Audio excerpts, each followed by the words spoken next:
Viral di TikTok kisah seorang istri yang menemani suaminya ikut tes seleksi calon pegawai negeri sipil tahun 2021. Dalam video yang diunggah oleh akun TikTok @wijaya.ab, terlihat seorang laki-laki yang mengenakan kemeja putih dan celana panjang hitam berjalan dengan kondisi sepatu diangkat. Setelah selesai tes, ia tak membawa alas kaki sedangkan sepatunya yang diikat pita biru tidak dipakai. Amelia Wijayanti yang merupakan istri dari laki-laki tersebut membagikan momen mengharukan itu. Rupanya, dia baru mengetahui sepatu suaminya diikat pita biru ketika berjalan masuk dan keluar dari ruangan tes. Kini video yang diunggah @wijaya.ab pun banyak dilihat publik.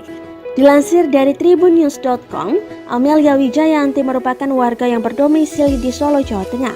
Dia ikut mengantar dan menemani suaminya tes di CPNS di Semarang. Suaminya diketahui bernama Muhaimin Abdillah. Amelia mengantar suaminya tes CPNS pada 15 Oktober 2021. Mereka menginap di tempat saudaranya yang tak jauh dari lokasi tes. Hingga hari berikutnya perempuan berusia 28 tahun ini menemani suaminya tes CPNS pada 16 Oktober 2021.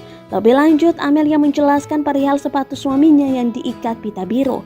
Saat suami antri registrasi, tiba-tiba sol sepatu lepas. Lalu suami bilang ke panitia dan langsung dikasih pita biru dari panitianya untuk mengikat sepatu, jelasnya.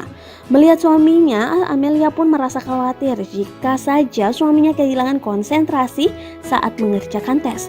Bagaimanapun tuturnya, sang suami tengah membutuhkan pekerjaan. Setelah menunggu, sang suami keluar tak menggunakan sepatu. Di sisi lain, Amelia menyebut suaminya justru terlihat bahagia padahal sepatunya rusak semua kanan dan kiri.